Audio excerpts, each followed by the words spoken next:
And welcome to Bronze and Modern Gods. I'm John. That's Richard over here. Damn it. I told you should put little marks on your computer there. Nothing like starting off the episode with a little bit of profanity, but that's why we're here. And if you want more of the same, make sure that you're following us on Instagram and Facebook at Bronze and Modern Gods. You'll get not only profanity, but maybe some collecting tips as well. Give us a like, subscribe if you're watching us on YouTube, leave us a review on your favorite podcast platform, good or bad, we'll take it all. It's all great for engagement. But first, before we get started, we got a lot to talk about this week, but let's show off our nerd shirts. Richard, what you got? Well, in honor of the Green Lantern announcements that went on this week, I'm wearing my Green Lantern shirt. I am hopeful that it's going to be a good show.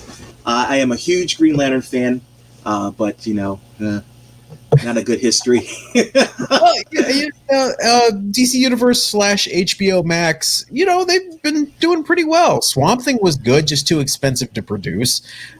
Doom Patrol, I love.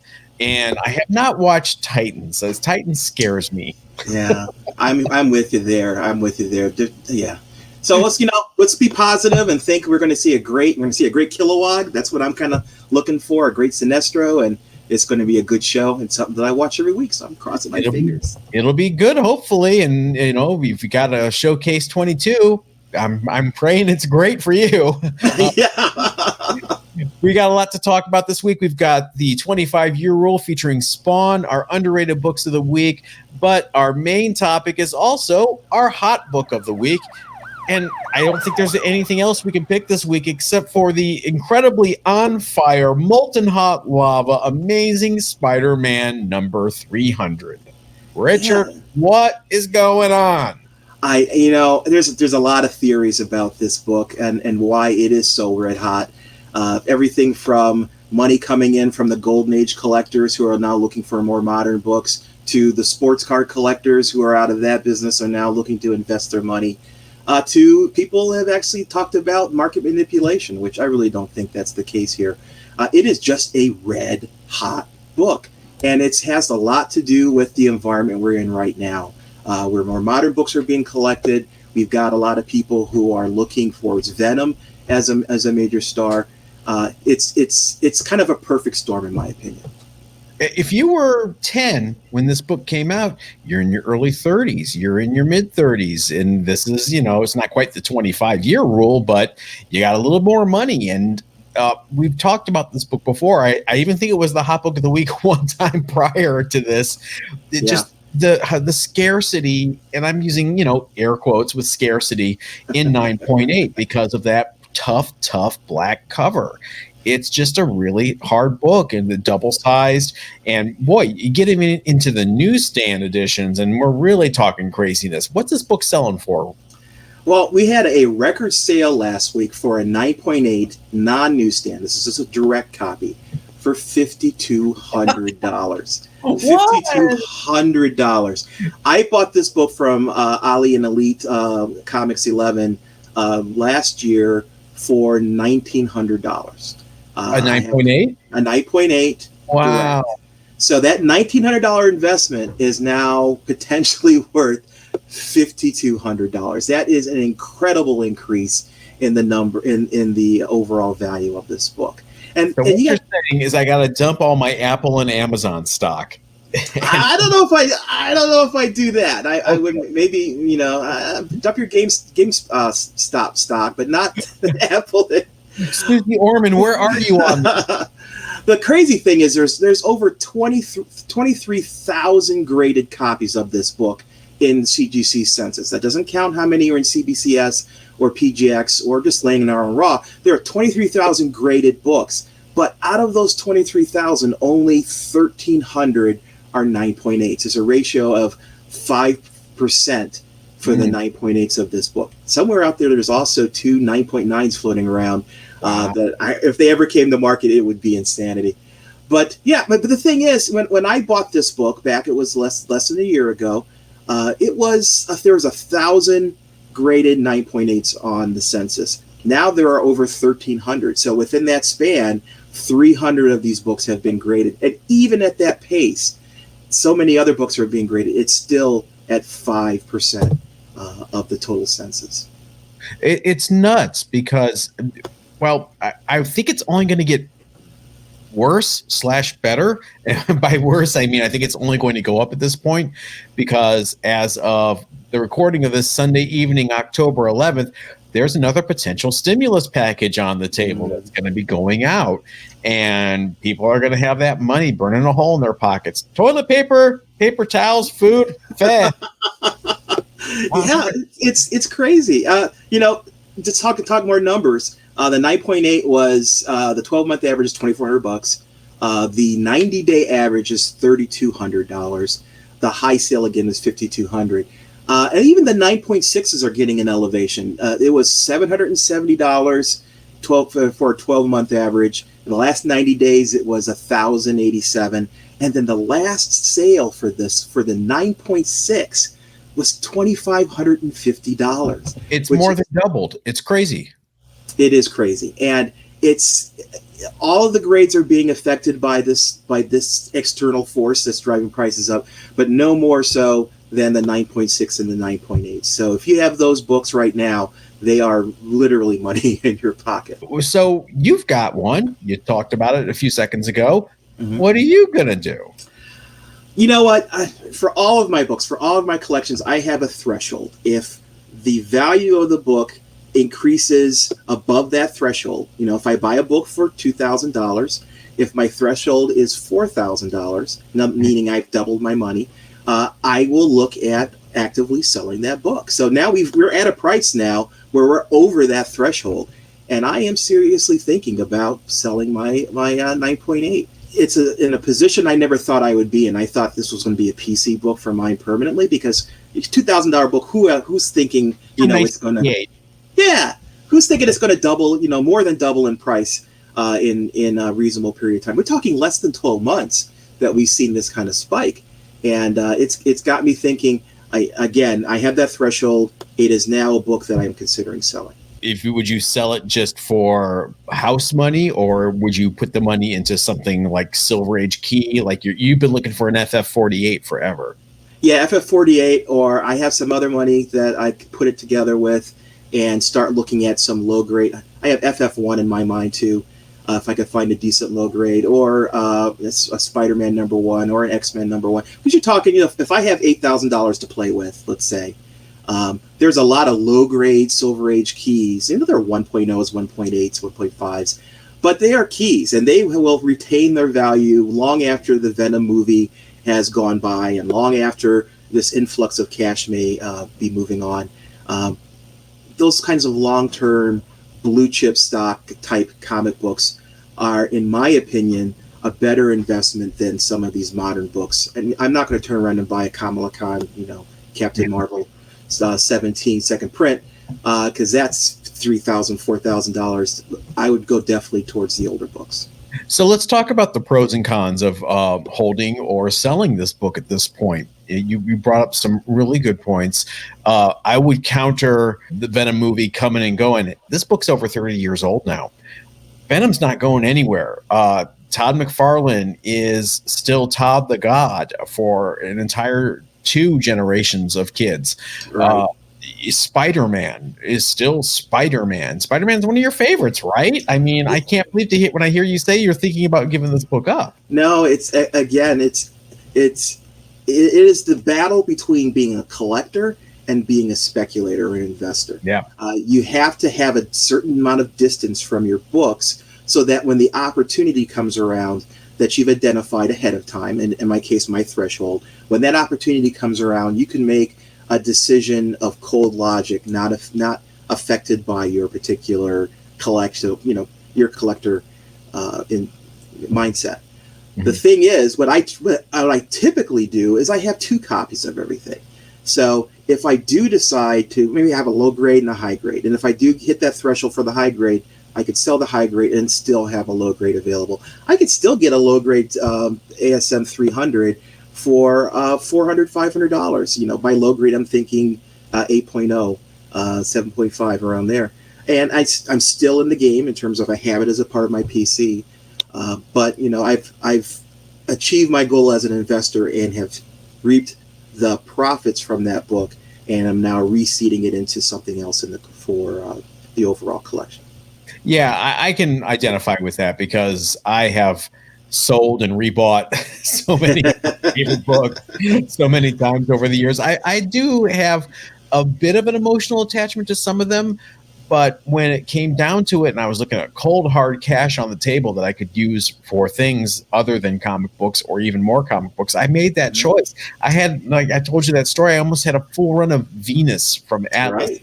50s that I spent years building up, and when I saw how much they were actually going for, I bought them pretty low, and I made out like a bandit. Now I'm like, okay, I got to build this Venus collection up again, about 3 times what I paid for them originally.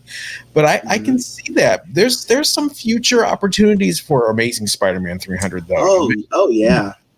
First of all, obviously the movie's coming out, and whenever there's a trailer hits for Venom 2. And we have that kind of drive. Strangely enough, 5,200 is not the cap. I see there still being legs on this book. Not only do we have the Venom movie, but we also have the King in Black storyline with Null, the symbiote god, coming up here in December. Right. And we have a lot of interest in Venom as a character. Like you mentioned, Venom is hot right now. Donny Cates is really kicking butt with Venom and with Thor, and his storylines are very well received.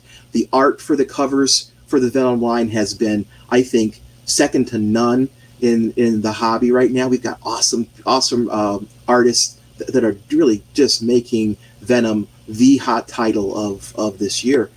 So we've got a lot of momentum, and it's going to continue to build through the end of the year. So, and as you mentioned, stimulus check money, if the Congress passes something before the end of the year, more money comes in. $5,200 may not be the cap. $5,200, we may look back, in January and laugh. $5,200, I wish I could have bought it at that price. Let me throw one more way out there, wacky conspiracy theory type thing that might help this book. And I know I'm talking out of both sides of my neck when I say this, but what if, one of our favorite titles of the Bronze Age, what if Todd ever came back and did something for Venom, a one-shot, a cover?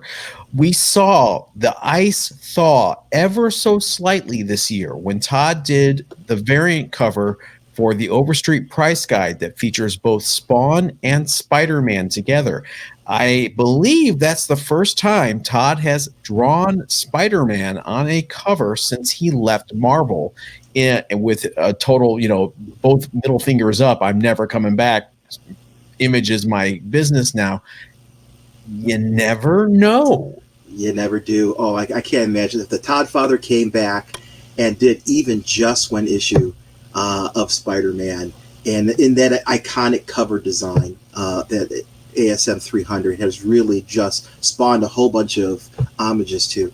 He's doing it himself now. I mean, he's drawing homages of his own art on Spawn covers, and this was something like when he left Marvel, it was the cleanest break possible. It was like, I will never go back, you guys. And this was Todd being a principled person, and he would get mad when people like Rob Liefeld or Eric Larson would go back and do work for Marvel. It's like, hey, you have a company. What are you doing here? But I do see a little thawing in the ice. Yeah. Oh, absolutely. He is the wild card in this whole equation. If he decides to come back to do Spider-Man, again, even just as a cover artist, it would drive the value of this particular book. I think this is easily his, I say this, and I'm going to say it's my opinion, easily his most recognizable Marvel cover that he has done, ASM 300. You think about, okay, I'm not comparing McFarlane to Kirby. Let me make that very clear right now. But I am saying there is a difference. McFarlane is super famous for drawing Spider-Man, for drawing Venom, for drawing Spawn. Mm-hmm. That did not translate the way it translated like for Kirby. Kirby was famous for being Kirby. Books that were old that nobody cared about. The Eternals, Black Panther, Devil Dinosaur, Machine Man. Those were quarter bin fodder for decades. But when there was the reevaluation of Kirby, you saw those books go up in value just because it was Jack Kirby. That hasn't happened for Todd McFarlane. There's nobody jumping up and down trying to get a complete run of Infinity Inc. for Todd McFarlane's art. There's no one jumping up and down trying to get that Coyote issue with his first art ever. So there's a difference here, and that leads us into what are the pitfalls of holding on to this book instead of selling now? Well, yeah, one of the pitfalls I identified was I feel while we may not yet be in one, there is a market bubble that we are approaching where we've seen this increasing groundswell of prices for modern books.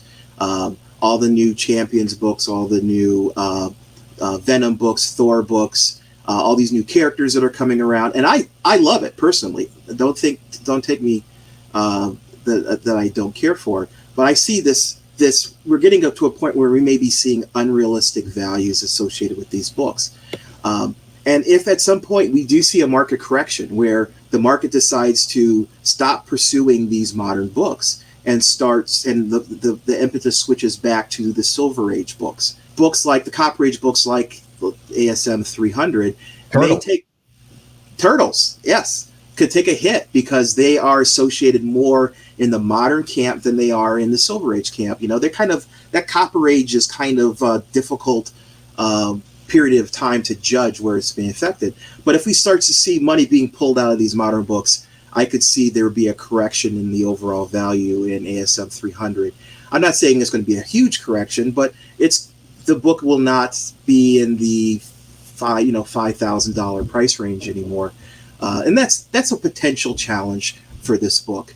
We warned people a couple episodes ago about this modern spec bubble possibly coming to an end sooner than later.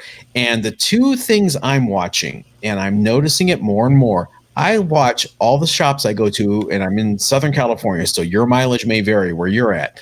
I'm watching the amount of books on the shelf for two titles in particular, Thor and Venom. During this pandemic, those were sold out every Wednesday. If you didn't get to the shop on Wednesday, you were out of luck. Second printing, third printing, fourth printing on multiples of these issues.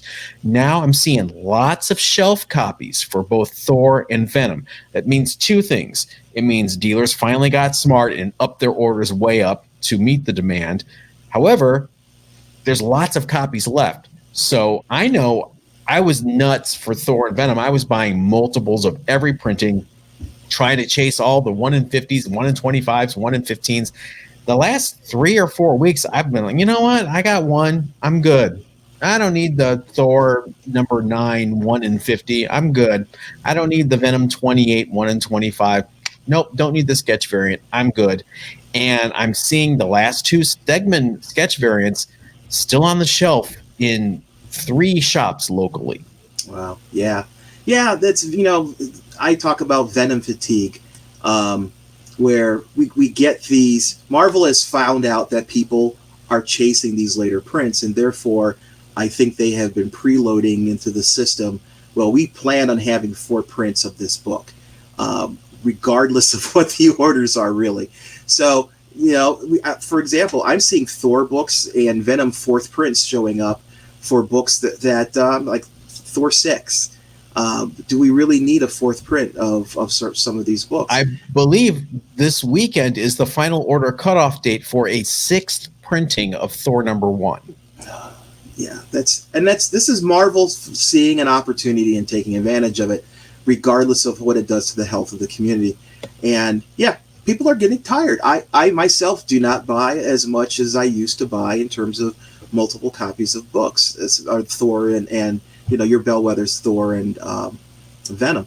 It's I don't want to say it's been played out, but it no longer is as appealing to chase those potential rare books. I think the books that have value, like Thor number 5, have come and gone.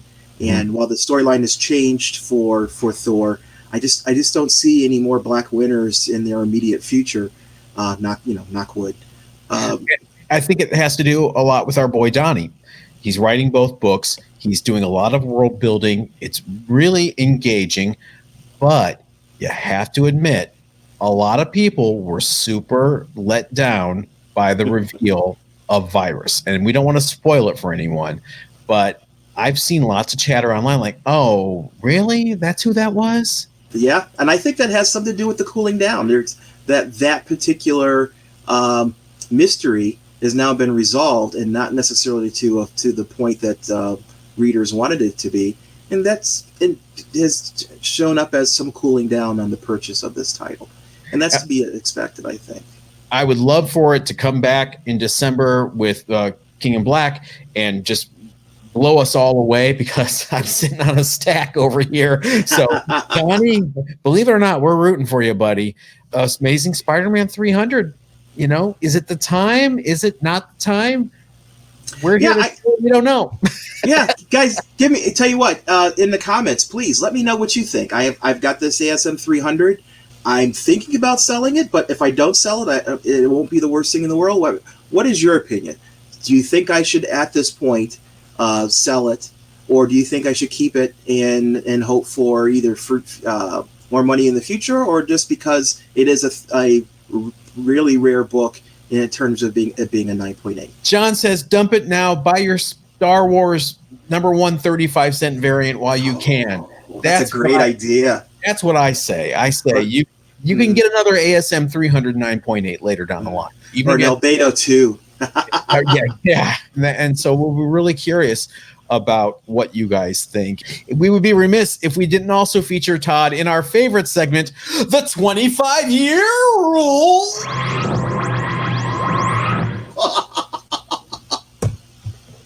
I'm sorry. That cracks me up every time. I like it. I feel good because, I've got like my big old iced coffee here. I love talking about the mid-90s. It's such an interesting time in the hobby, because people were just, we were losing shops left and right. We were losing collectors left and right. I sold my collection in 1995. I sold my shop in 1995. So it's really cool to go back and see what long-term domino effects happen from this. And we're talking about Todd and Amazing Spider-Man 300 and Venom.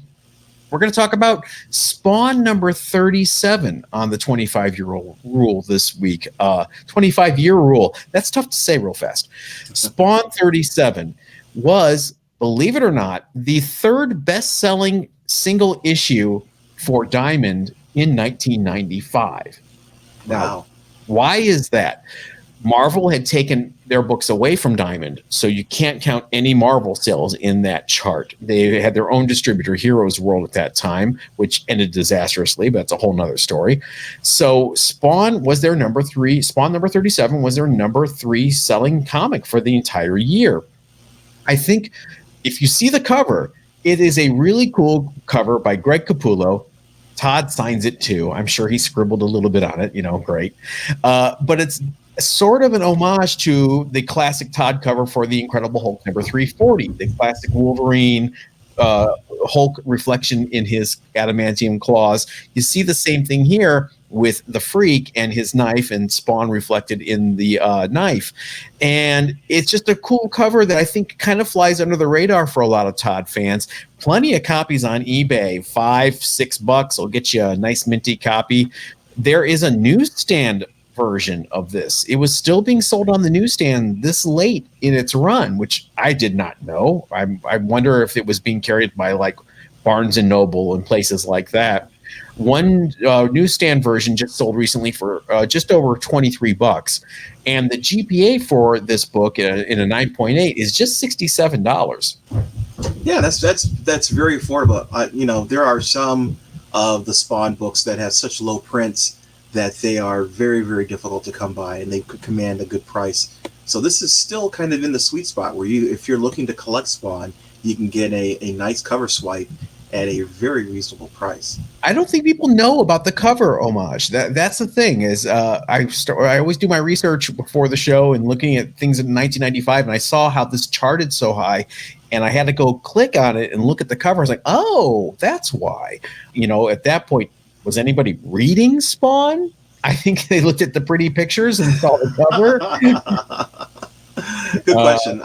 This is out of my wheelhouse. I didn't collect Spawn at the time, so definitely something very interesting. I've seen this cover before, and I saw the homage, and I thought it was pretty cool.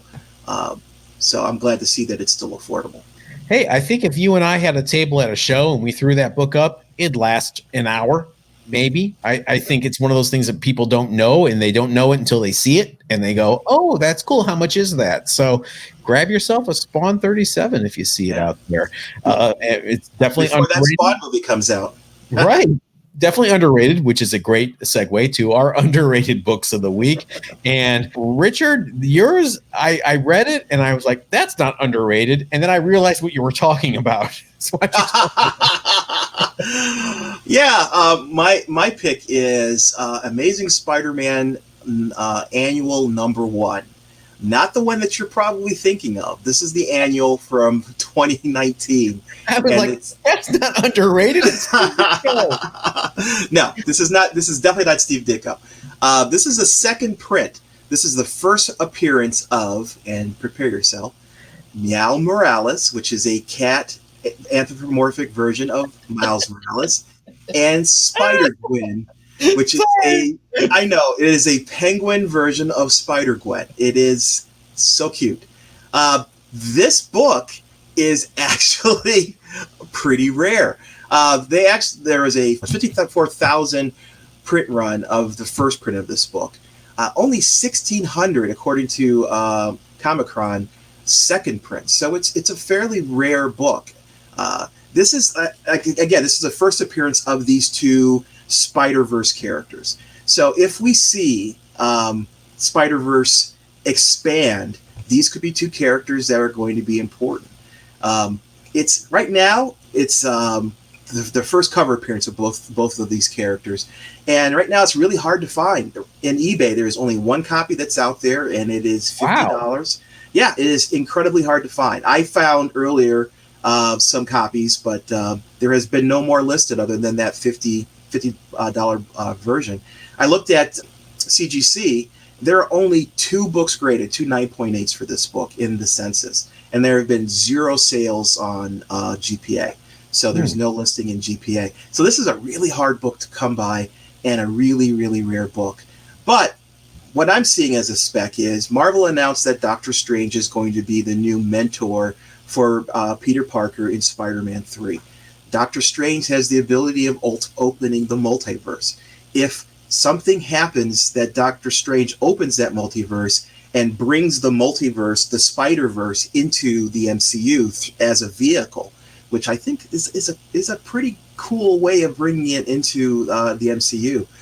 We now would have access to these characters, Spider-Ham, Spider-Gwen, and Meow Morales are now potential characters that show up either in the MCU or the extended animated Marvel universe. So we could see, and I think these are cool characters in that they are versions of characters that will definitely be in the MCU, such as I'm sure we're going to see Miles Morales and Spider-Gwen in the MCU. This is an opportunity to bring these alternate characters in.